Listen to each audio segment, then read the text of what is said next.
Fantastic. Everybody, thank you so much for your time. Really appreciate having everyone on with us at Cyber Judo here. Tonight, we're going to be talking about social engineering. We're going to start this session off talking about it from a 10,000 foot view perspective. We'll talk about some of the techniques that are involved, some of the tools, the right mindset that is involved in engaging in social engineering, why it's important, and how it can augment a lot of the typical pen testing engagements.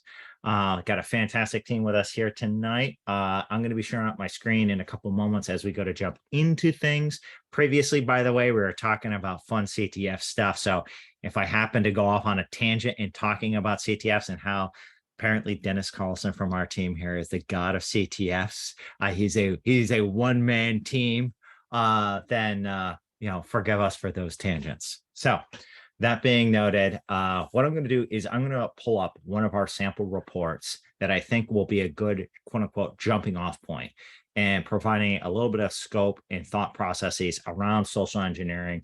And again, how that can best augment pen testing engagements, red teaming engagements, that kind of stuff. So let me pull this up right here and share the right screen.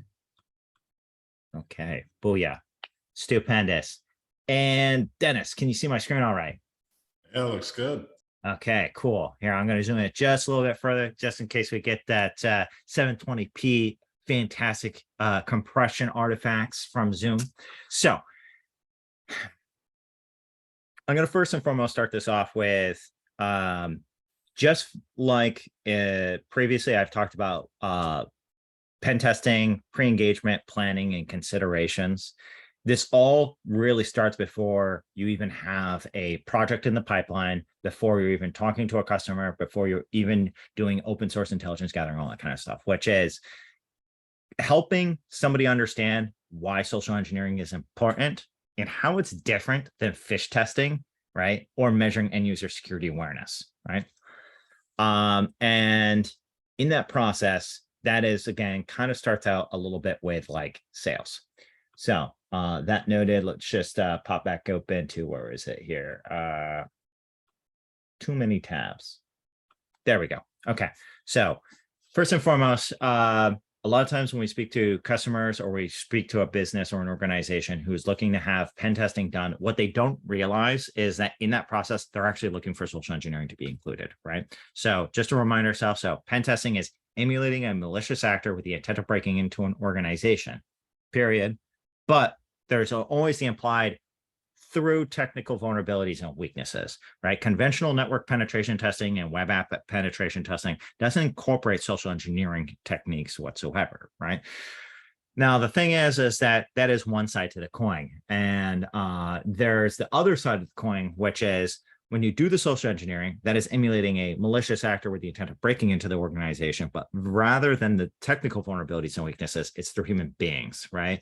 And there are compensating technical controls that can help protect human beings in that process, right? Like, for example, email security systems, right, that will scan emails for malicious payloads or try to identify if an email is a spear phishing email, try to identify if there's a spoofing of an email going on, right? There's security controls like, for example, having multi-factor authentication in place in case someone has their password stolen, right? Or maybe it was a password spraying or credential stuffing attack or something like that. And then even below that, where a malicious actor might try to run malware on a user's workstation, having anti-malware controls and endpoint detection and response agent, that kind of stuff, right? So there's controls in that process that pen testing, conventional network pen testing, does not evaluate, because network penetration testing tends to look at the organization's hard cookie, crunchy outside of a shell there, right, of its external attack surface. Even when you do internal network pen testing, a lot of people might think,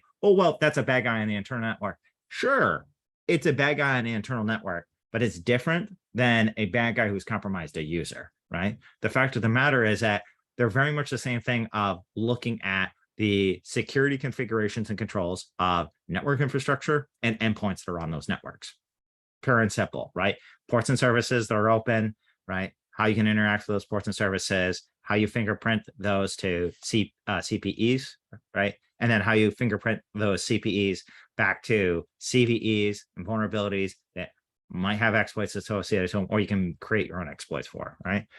So about 80%, the statistics roughly say, that security incidents or 80% of security incidents involve human beings in one way or another, and social engineering aspects. So we always pitch and we always say to people, okay, hey, do you want a network pen test? Great, that's awesome. Hey, do you know that that doesn't include all these other things? And if you really want to emulate like a malicious actor who's going to deploy a Lockbit 3.0, right, ransomware as a service to your systems, you really got to go for the social engineering at the same time too, right?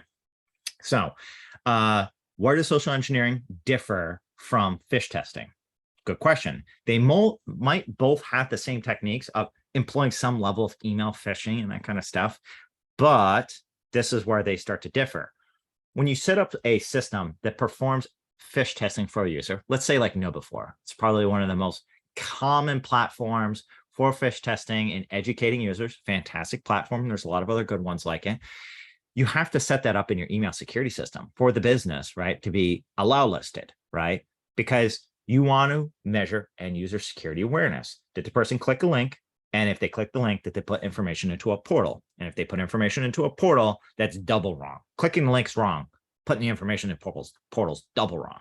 And when somebody does that, you assign them remedial training, right? Makes a lot of sense. If you don't put it in the allow list of the email security system, though, what happens is you don't know the efficacy of, did that get blocked by the email security system, or the users choose not to click it, right? So you, from a scientific method of your control perspective, you got to make sure that you've allow list that. But the problem with that is now we've let down all those technical safeguards and controls that help protect users. So we're not really emulating adversary there. And then even with a platform like KnowBe4, from a phish testing standpoint, when you're collecting that information of somebody put information to a form, it's not actually taking the username and password and storing that. You can't use KnowBe4 as a tool for social engineering. Why? KnowBe4 would be out of their fucking minds for collecting people's usernames and passwords. They're only collecting the fact that you put information into a form and then they report on that, right? With social engineering, we have to get past email security controls and then all the other security controls within an organization and defeat that person's sense of security awareness in that process. In that process, there's a lot of different techniques. There's a lot of different paths that we can choose. We can try to get a payload to run on somebody's PC or their Mac or whatever it may be. We can try to get somebody to put their credentials into a phishing portal, right? And steal their username and password for something like Office 365. Maybe they have something like MFA in place. Then you need to figure out a way to bypass that, which we'll talk about MFA bypass techniques in a moment. But you may also have it where you can do things that are even a little bit more sneaky and under the radar to get people's information. For example, one of the things that I used to do, and I love to do in the past, doesn't work as well nowadays, but still, is have what seems like a hyperlink in an email. And when somebody clicks that hyperlink, it's actually a UNC path. So it's a Windows file share path that's across the internet for a document for them to download. The thing is about the Windows file sharing protocol is that when you go to connect to someone else's Windows file sharing server and it asks for your credentials, you give it those credentials automatically in a NTLM hashed format, right? That then the malicious actor could take those hashes, those credentials, and they could start cracking them with their graphics card or whatever, right? So that's another technique which could seem completely transparent to a user. Didn't require a payload, didn't require directly phishing them or having a phishing portal set up. So there's a lot of different ways, so to speak, to skin this cat, right? But no matter what, there's different hoops that you're going to have to jump through every single part of that process. So what we have here is a diagram breaking out that just from a very high level and some of the tools that we use in that process. Conventionally, our team. Everything starts, though, with doing really, really good intelligence gathering and reconnaissance in building the most fantastically believable pretext, okay? A pretext being a situation, scenario, something that exists that would seem to a regular human being or a regular employee within an organization that by default, a bad guy wouldn't know that or a hacker wouldn't know that, and that it seems like whomever they're talking to or interfacing with is in the know. So that is going to be the number one thing when we talk about social engineering that makes and breaks people. And previously, Dennis wrote up the majority of this red team mindset. And red teaming and adversary emulation, there's a lot of different ways to kind of cut it out and define it and whatnot. I typically consider like full red teaming in the sense of it incorporates aspects of both penetration testing as well as social engineering together to accurately emulate a malicious actor, right? And then there are specific goals that are set in mind to accomplish in that process. And the blue team is aware of that, and they have to be defensive in that process, right? That being said, part of that is, again, knowing your adversary, know their technology stack, know your tools, and know your limits. Now, those two first elements of knowing the adversary and knowing their technology stacks are really important. Knowing how their organization operates. So when we start to engage in a social engineering campaign and exercise, and we're starting to collect all this data, first and foremost, I mean, got to have fake LinkedIn accounts, right? Connect with everybody on LinkedIn, or understand the organization's hierarchy, who works there, each one of the vendors that they leverage and utilize, who their partners are. That's going to build really fantastic pretext. In that process, we tend to use a lot of great tools. So Recon Edge is a good one. The Harvester, LinkedIn data scraping, breach database scraping. Those are all helpful for enriching the data. And in the past, when I have led a lot of social engineering engagements, I really love Multigo, because Multigo is, we've had a previous cyber judo series on that. I took you guys through it, how to leverage it, how to utilize it, mostly for open source intelligence gathering to support someone in a pen testing engagement, kind of get them primed for it. But you can use that for mind mapping your social engineering engagements and staging it and prepping it. Who are the individuals that work at this organization? What are they interested in? What do they do? Who are their reports, right? What type of tools and technologies do they leverage? Map it out so that your brain can put it together, right? I'm a visual person in that regard, right? Once then you've done that, then you could start to leverage some of the other tools in that process. Metasploit Pro is one of the tools that we've used quite a bit in the past. Everyone knows Cobalt Strike is a go-to. GoFish is another predictable go-to that we're going to talk about here in a moment. But there are several other ones that exist out there. So in that process, let's talk about some of those different vectors. There are three main vectors that we tend to utilize in our social engineering campaigns. By the way, I'm just going to cut myself off and note that I'm not talking about physical pen testing today. Physical pen testing in its own right is its own beast and its own episode I'm happy to talk about, right? But that involves so many other techniques and so many other considerations. And there are so many asterisks in regards to the legal considerations of that, because you're making something physical. And I'm just going to briefly note, if anyone thinks that physical pen testing is cool, hell yeah, be my guest. Just be ready to be in a pair of handcuffs for 12 hours in a jail, okay? And if you're not ready for that, then you're probably not ready for physical pen testing yet. So that being noted, getting back to social engineering here, again, a lot of different ways to skin a cat, but in our campaigns, what we tend to focus on, your typical email phishing. Email phishing is all right. It's a go-to. Everyone knows that go-to. A close second, though, voice phishing, getting people up on the phone there, right?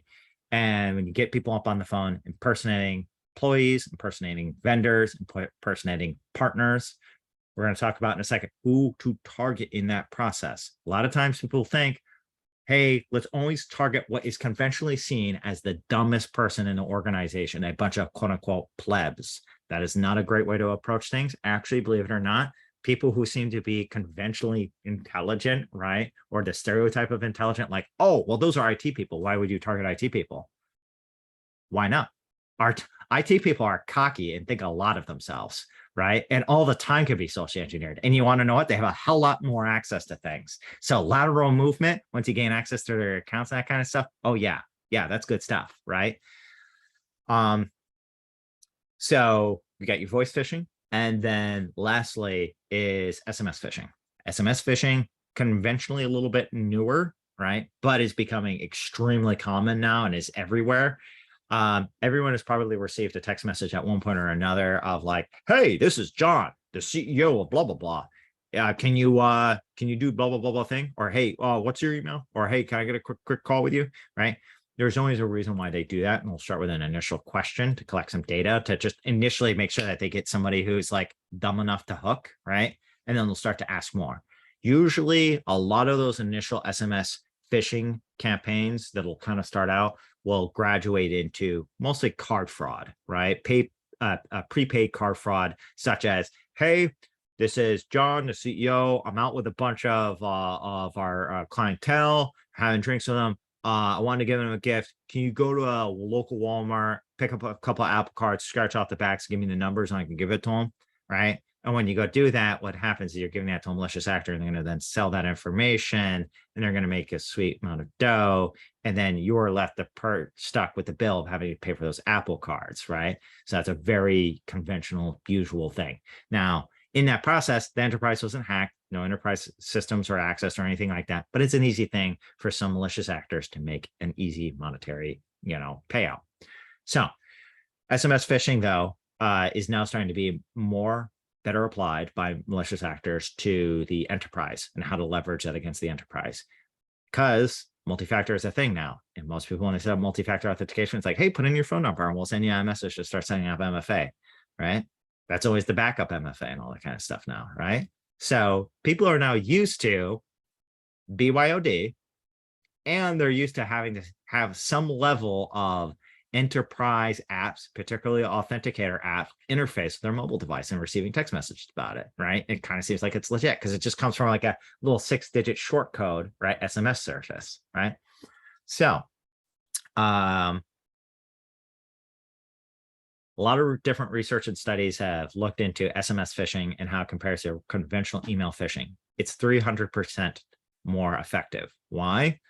Well, there's a lot of different reasons why. One, it's a newer technique. Two, people have not been conditioned through bring your own device, right? But also having to put multi-factor authenticator apps on their phones, that there's that some level of ambiguous interaction that occurs. And then lastly, there is no corporate security controls that protects them. There's no email security scanner between them, right, and how they receive those text messages. So it's a lot easier for malicious actors to have nefarious messages and payloads get across via text message rather than email now, right? Because email security solutions have gotten fairly sophisticated. Trying to bypass them is not an impossible task by any means. And I still wonder every single day why my Microsoft Defender ATP for email sucks ass. But the fact of the matter is it's still easier to social engineer someone via SMS. So that being noted, those are the three main vectors in which our organization, right, Gotham Security, happens to do our social engineering exercise and campaigns. Once we move on from that, it's all about are we trying to run a payload on someone's system, or are we trying to steal their credentials? Those are kind of the next two major decision points for ourselves, right? Now, when we had the decision point of stealing somebody's credentials, you could steal someone's credentials, you have to be considerate of what are the portals that exist? Are those portals federated with one another? So when you're doing all your reconnaissance and intelligence gathering, make sure you're also doing some level of at least technical passive analysis of, do they have VPN portals? Do they use Cisco AnyConnect, right? Is everything federated with their Azure Active Directory? Are they an Okta shop, right? Are they a Google shop?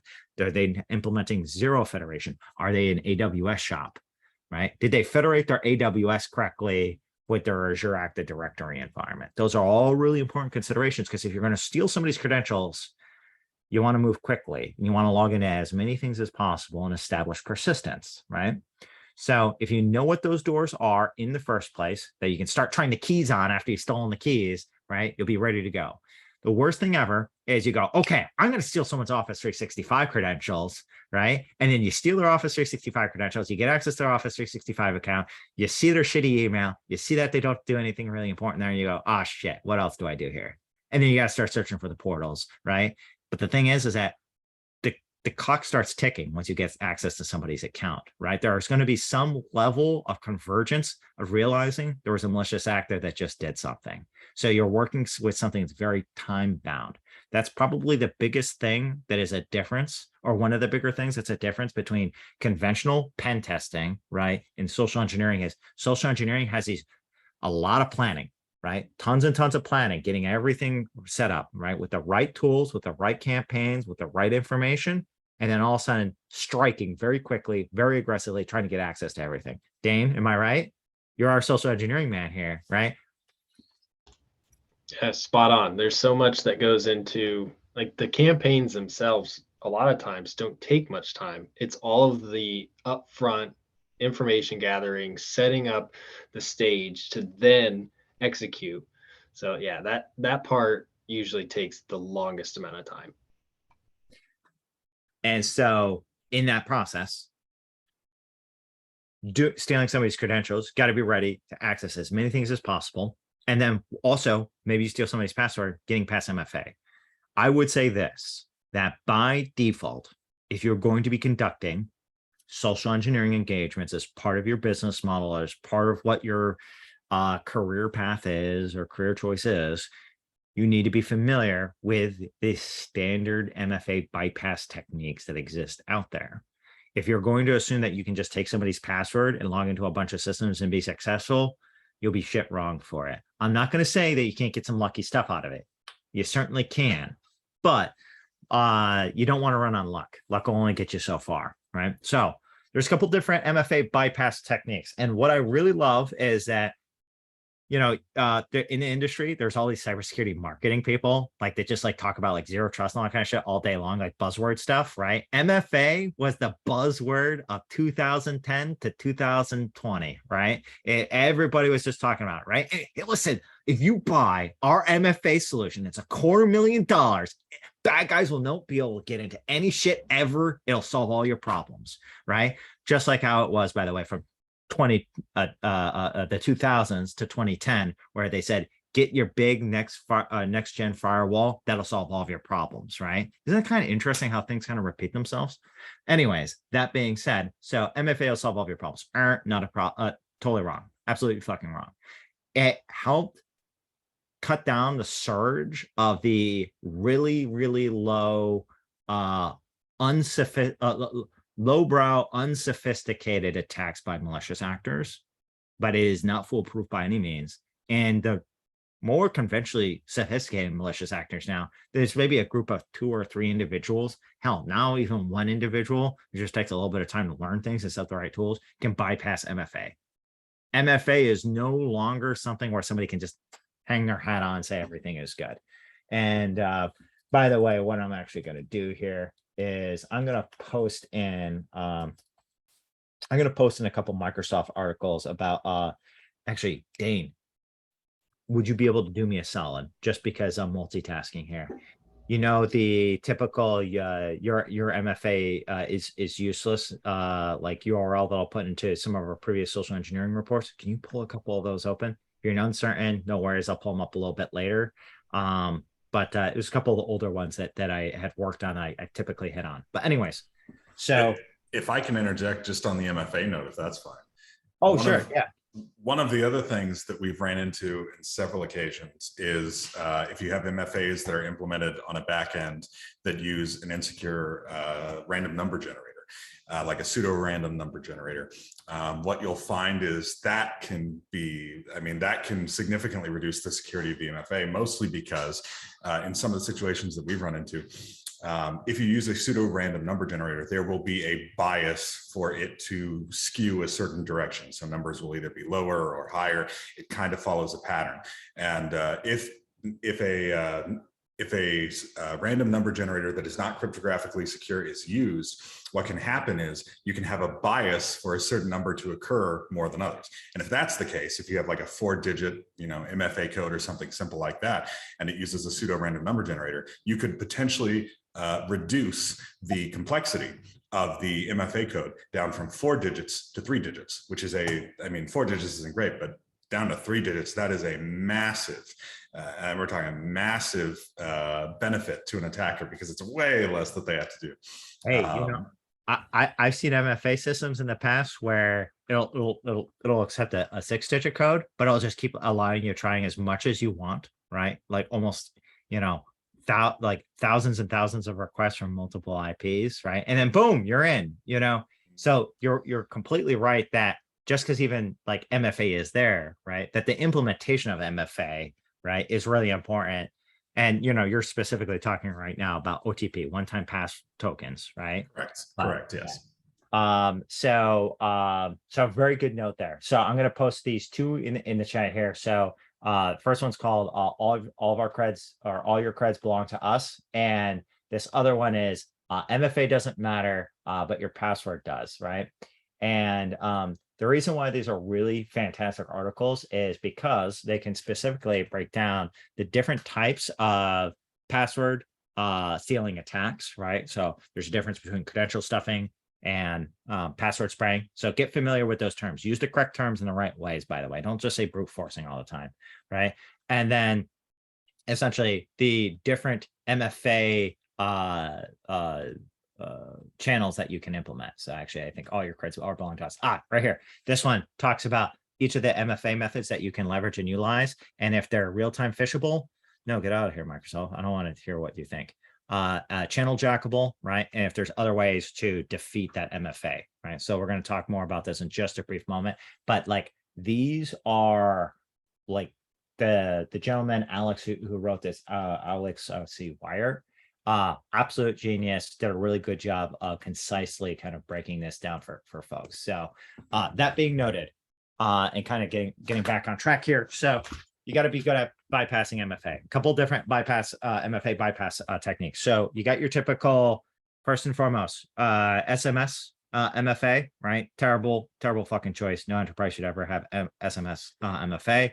SMS MFA is only susceptible to SIM swapping attacks. SIM swapping attack is call up Verizon, call up the telecommunications provider, and get the phone number transferred, right? So you do a phone number port, right, to an account that the malicious actor owns. Malicious actor now has your phone number.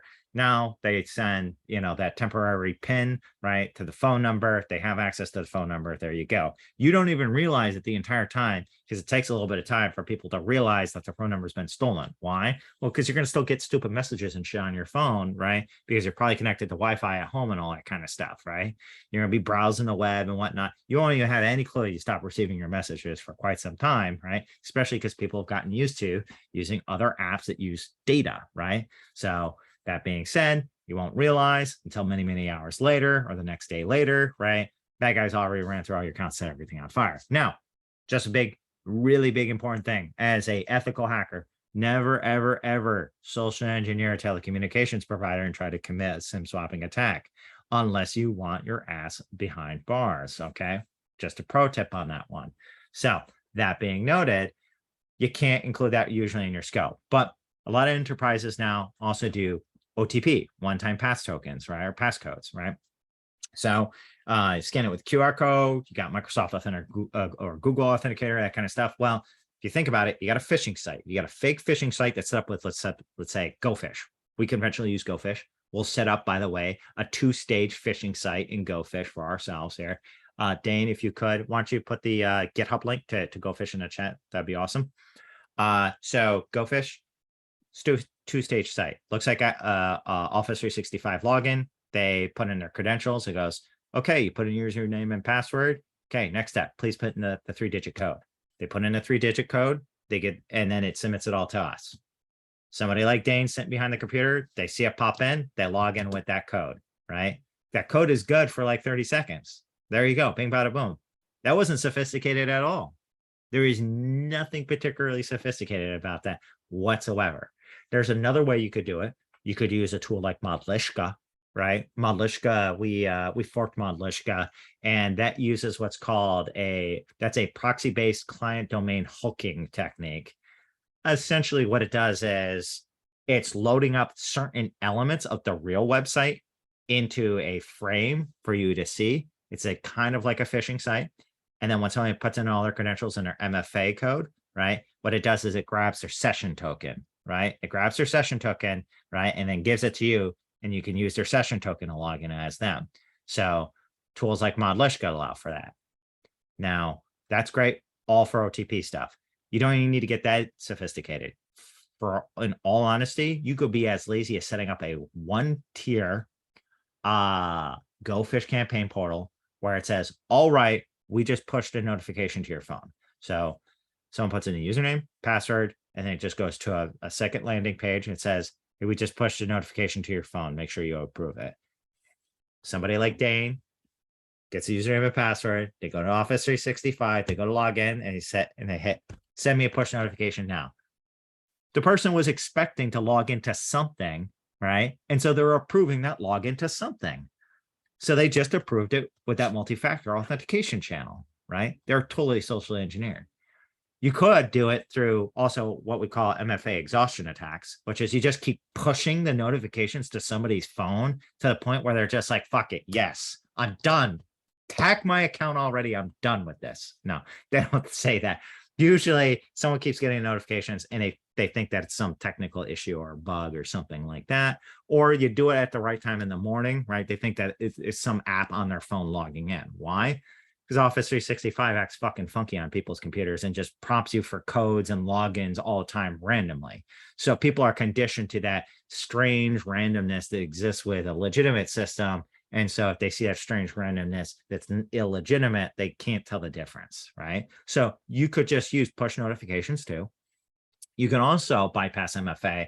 My favorite technique is using no VNC, right? So we got some fantastic tools like Evil Nginx, right? We got some fantastic tools like Evil No VNC. Why are these good tools to use for bypassing MFA? Well, let's think about this. What we previously described with client domain hooking, what we've previously described with the push notification exhaustion techniques and all that kind of stuff.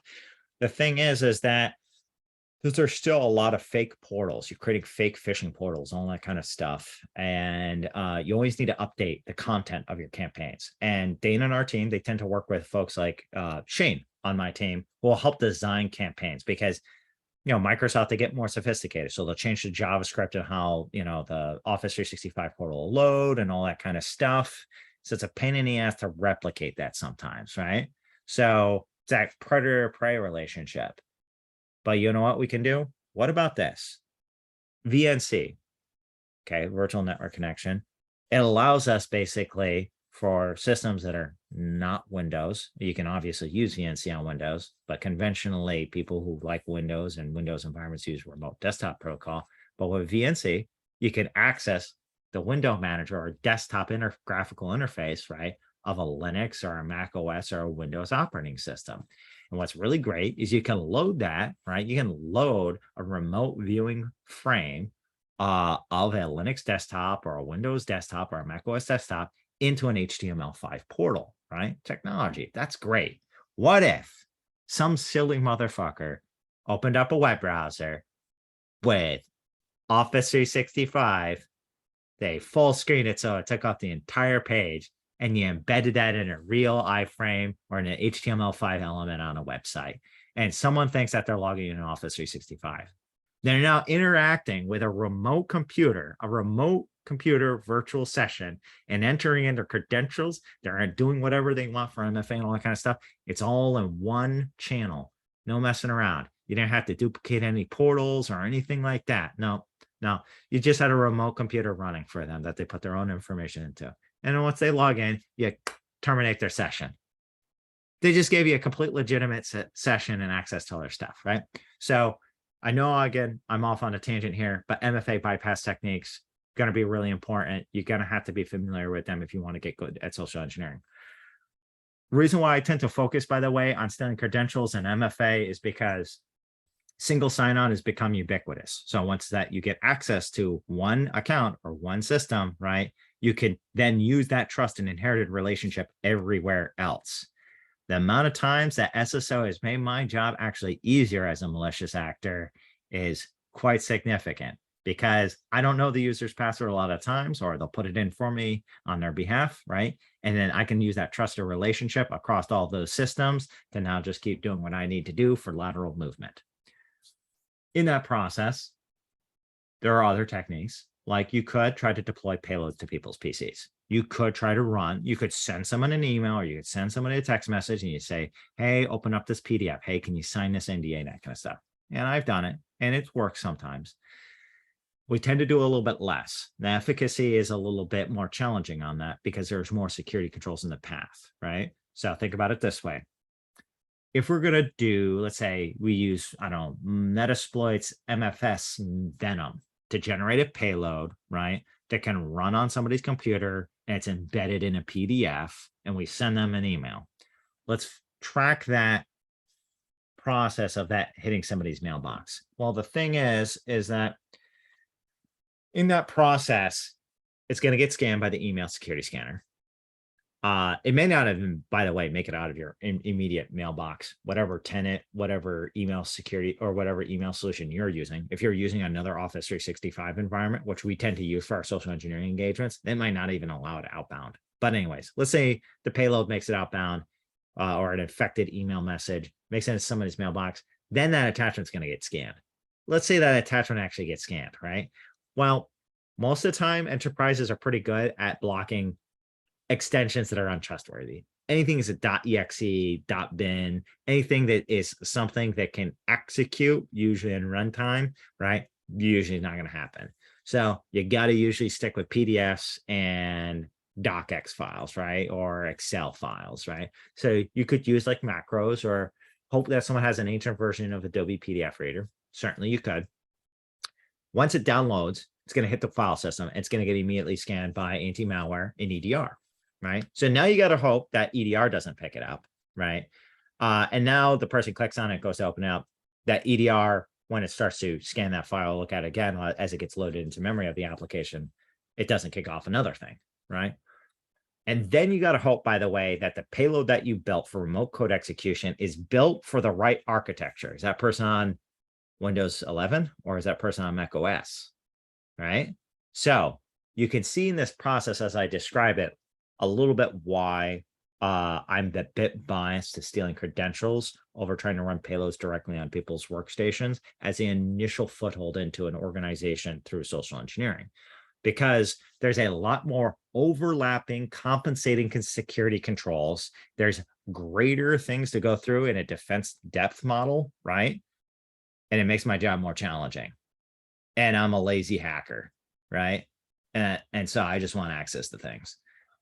So that's why we tend to not go that route as much. That's not to say it's impossible. And then again, there's other methods, like I was talking about earlier, where you could have embedded, things in email, where you could have hyperlinks or, certain like tracking pixels and artifacts in an email that calls back to a remote Windows file share to steal people's credentials, but a lot of enterprises have kind of caught on to that. A lot of email clients have caught on to that and blocking that by default. So even that in itself has more layers to it of, things where it, quote unquote, can go wrong, especially again, you got to think about that person's on a Mac. It's not going to do shit for them, right? It's not going to have an SMB outbound Windows file sharing connection to steal NTLM credentials or anything like that. So there's just a lot of ways where that can go wrong. After you get access to a user system or their account and their credentials, then we need to maintain persistence. Ooh, fun. Now, this is the thing. When you get access to somebody's account and systems, you need to try to, as best as possible, lay low. And when you lay low in that process, you got to establish a backdoor at the same time. Some of those can be against one another. Establishing a backdoor could be as easy as when you get access to someone's Office 365 account. By the way, I speak to Office 365 a lot more than G Suite because most enterprises use Office 365. So it's something you're going to encounter just a lot more in your security career than G Suite. That's not to say G Suite is not there. Just, again, I'm going to be focusing on where the larger demographic is. But anyways, so you get access to someone's Office 365 account. The immediate thing that you can do is you could start setting up another MFA backup method. You could even, by the way, you can set up what's called an app password. An app password is actually a explicit, not multi-factor authentication solution, right? So it's a unique password that's only supposed to be used by one application, right? That application is some legacy application that doesn't support MFA, right? And now you can use that app password to continuously log in while the person has maybe changed their original password. You can also do malicious OAuth consent, right? So you probably have seen it in the past where maybe someone goes to use Calendly and says, Calendly wants access to your Office 365 Outlook calendar to make changes and do these things here. malicious actors now tend to leverage that. So what they will do is they will create a fake application that requires OAuth consent. And then when they break into a user's account, they'll grant that consent automatically. And that establishes a long time live access token back to this remote malicious application, which technically has access and privileges to everything. That's another great way to maintain persistence. Now, some of these persistence techniques that I'm talking about here, what I love about them is that what's the first thing that people do when their account's compromised? They change their password, right? Changing your password won't do shit. That's why it's particularly pernicious. And one of the things that I try to kind of break the habit of a lot of incident response teams is they'll think, well, we changed the user's password, so everything's good now. No, it isn't. That is a bad fucking idea to think that everything's good just because you changed the password. So the fact of the matter is that malicious actors tend to now use these back channels for setting up app passwords or setting up malicious OAuth consent into a user's account. And you can keep changing the password as much as you want. You can even change, right, the OTP MFA method or the phone number MFA method and whatnot. It doesn't do anything about that type of stuff. It's a long-lived session token. You have to manually go in, deny access to the OAuth app, or the administrators have to go see it and go do that, right? So far I've been talking a lot about the malicious actors perspective and us doing social engineering and us gaining access to systems. Someone might be wondering here if there are any ways to prevent these things. Now, I do want to call out Dane. Do we have any big questions in the chat here? We probably have a couple, right? Yes. Okay, so I like this here. First and foremost, let me start right at the top when it comes to questions here. So honeypots, by the way, I want to talk about honeypots in the future. Yes, Michael Hallman. Honeypots are real fun. Next one here. What industry did MFA really take off in first? Oh man, I mean, it was a big thing initially in healthcare. I came from a healthcare information technology background. I want to say that was probably where I heard about it the most and where I saw it pushed the most initially, and then it kind of spreading out from there. I don't encounter any healthcare institutions nowadays that don't have MFA enforced and enabled everywhere. I still see tons of other organizations and other industries that don't enforce MFA across the board. So it's kind of weird to say that, and maybe it's because of HIPAA kind of had it as an addressable specification to have MFA in place. But that is purely my own perspective. That's not backed with any scientific data or fact. So continuing on here. Oh, Matt Hilsnerad, are there any safeguards for these sites like no VNC to protect against misuse? Yes, there are. It is a challenging one, right? And this is one of the elements I want to get to. So first and foremost, probably the biggest one is going to be impossible travel detection, right? So if they call it a lot of different things and a lot of different solutions. So there's like Okta, where they call it velocity detection, right? In the Azure world, they tend to call it impossible detection or impossible travel detection. And that is when there are two logins that are geographically so far apart from one another that a human being couldn't have traveled that distance within a short enough time frame, right? And so when those are both detected, right, from a user behavioral monitoring standpoint, it then triggers a notification, right?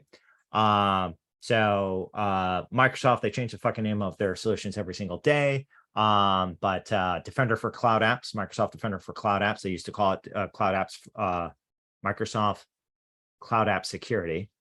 But anyways, so they got impossible travel detection there. Okta, it's velocity detection, and you can kind of configure those and dial those in. Those are great. Those are fine and dandy. You can also then have those chained to certain conditional access rules that when it sees it, it doesn't just notify it, but it'll temporarily block the person's new sign-in or their account.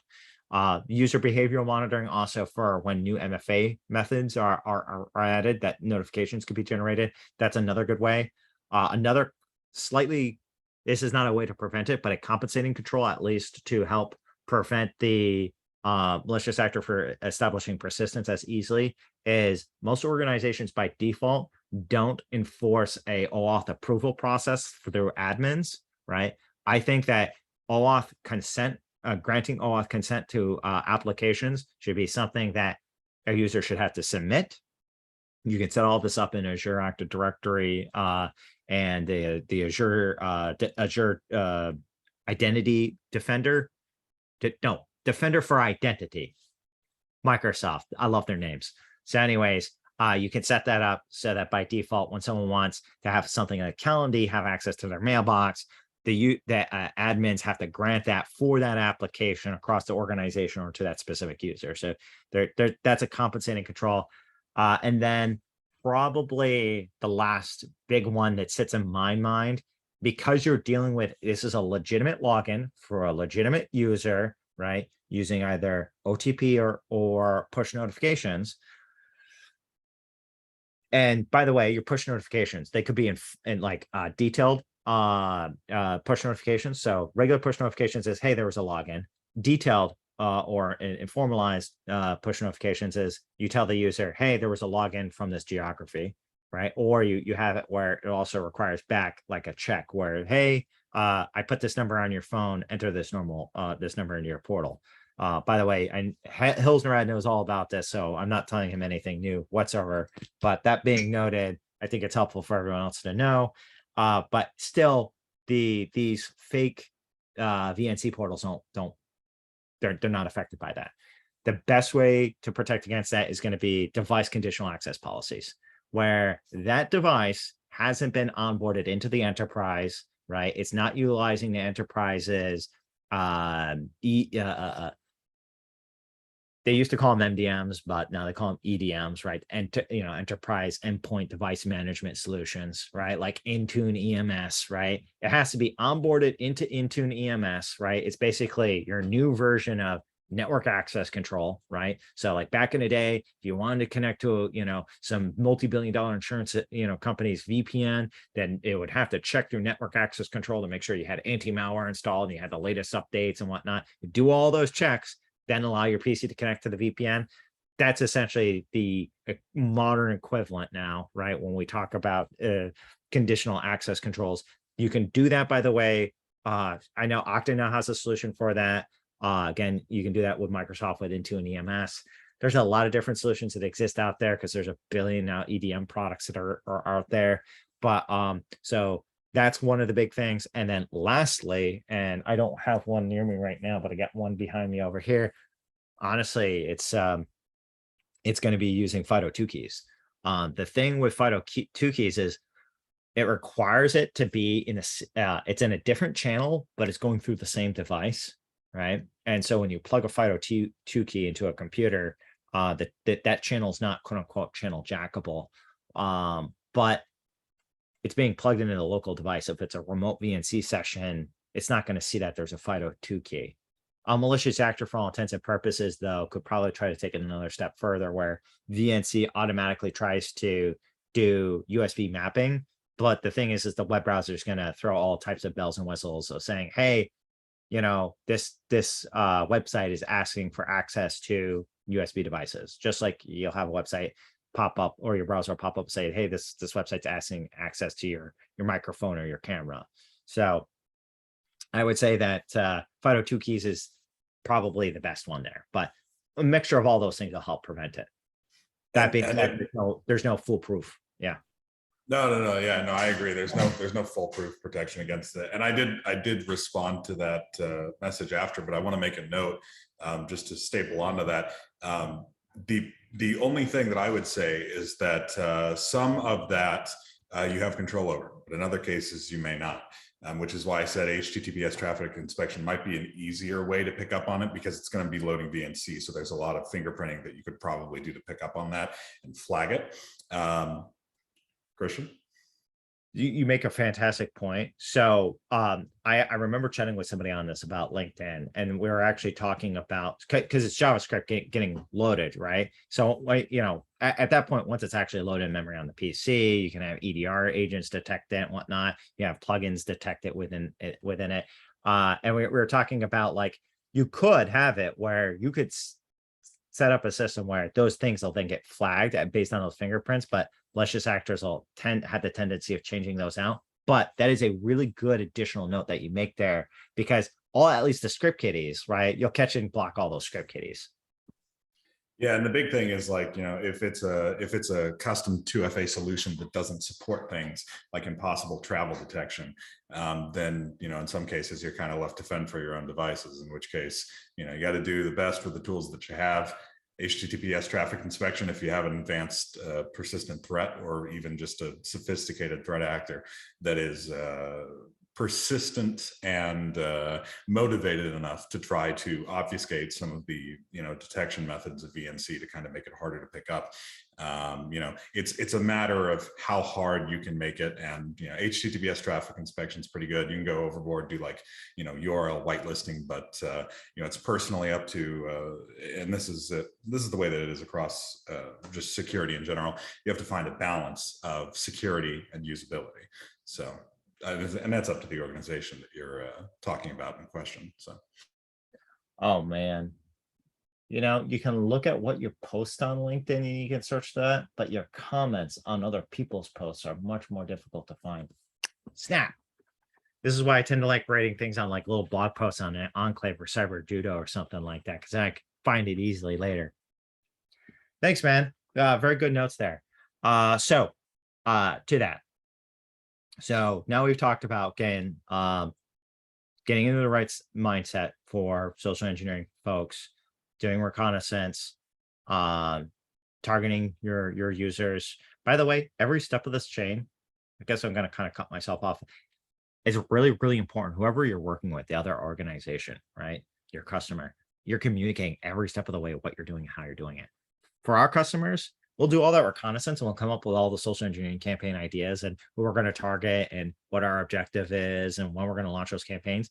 But we let the customer know we're fucking doing that first, right? Our point of contact, hey, this is what we want to do. This is how we want to do it. And we give them creative control to make adjustments to it. Don't just shoot shit off, right? You want to get like people like in pandemonium and panicking and that kind of shit, right? Yeah, shoot shit off, be my guest. But in reality, if you want to have something that's pragmatic and the customer to be happy with the results, right? Don't give them cookie cutter shit. Don't put in your proposal, we're just going to do this blah thing, right? That doesn't impress anybody. It has to be bespoke and customized to what they're actually doing, right? Communicate, hey, this is what we want to do. This is when we want to do it. Do we got your thumbs up? Capture that in email, capture that, make sure that that's not just verbal there, right? And then execute on it. Once you start to gain access to people's accounts and people's systems, let your point of contact know. Be sure to remind them, hey, we got access to this account, this person. Did you guys get any notifications about it? Did you guys see anything, right? The reason being is that when we're trying to conduct above average, better network pen testing and social engineering type of engagements, we don't want to talk about risks and vulnerabilities and what we broke into. We also want to talk about what the efficacy of their cyber incident response processes were and how they can do better, right? So that's just a really important note there, that if you ask the blue team what they're saying and from their side, you can then incorporate that into a report, and then where the report reader is can say, this is what the red team did, this is what the blue team reacted by, right?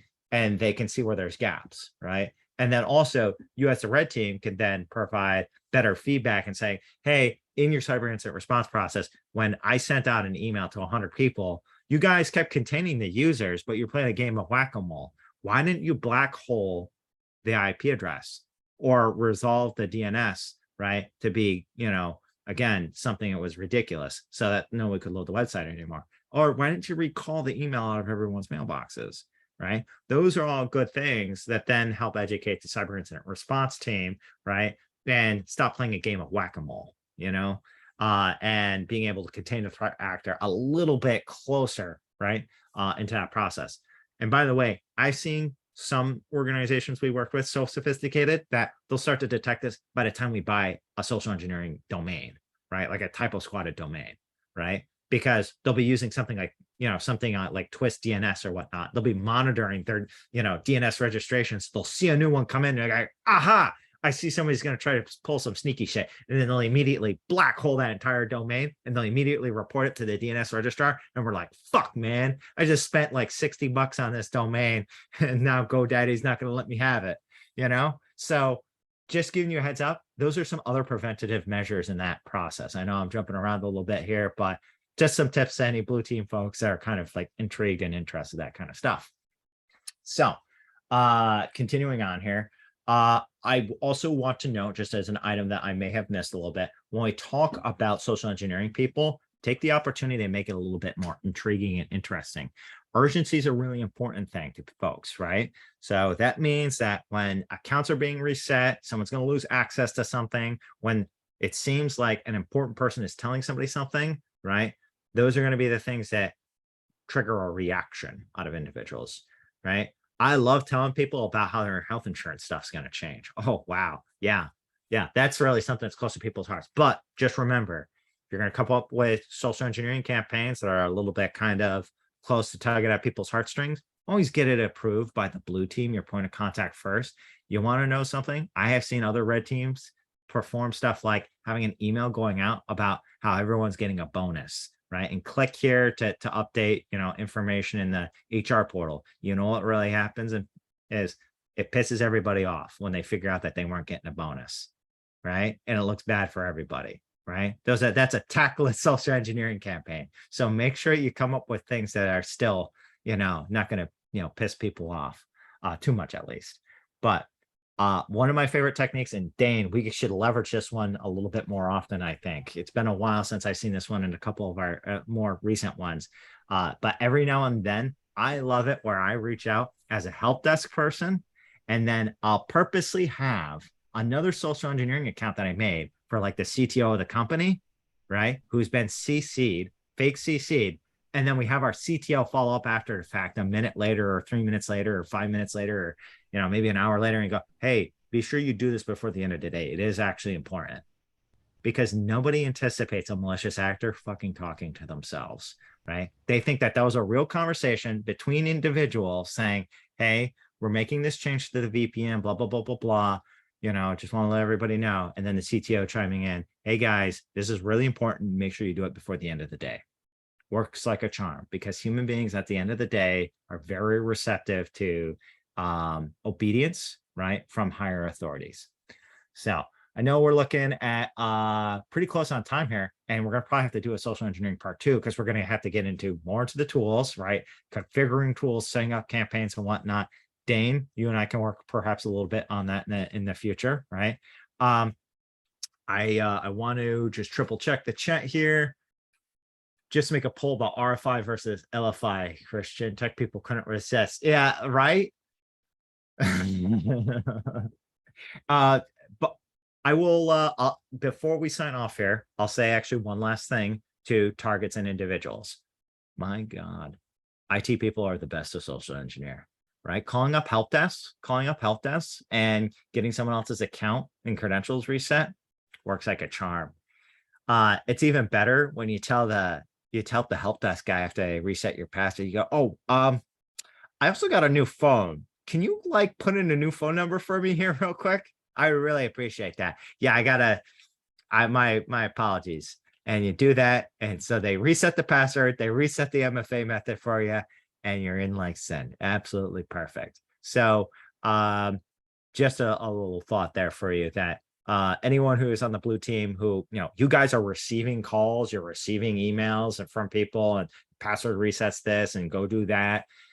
Just be considerate that there are malicious actors that love leveraging that to gain a foothold into the enterprise. You know, that is probably social engineering. The IT department has been the #1 way that I've been able to break into multi-billion-dollar institutions. It's the IT team. It's the help desk. It's not even the regular users, because you can get them to reset VIP stuff very, very quickly.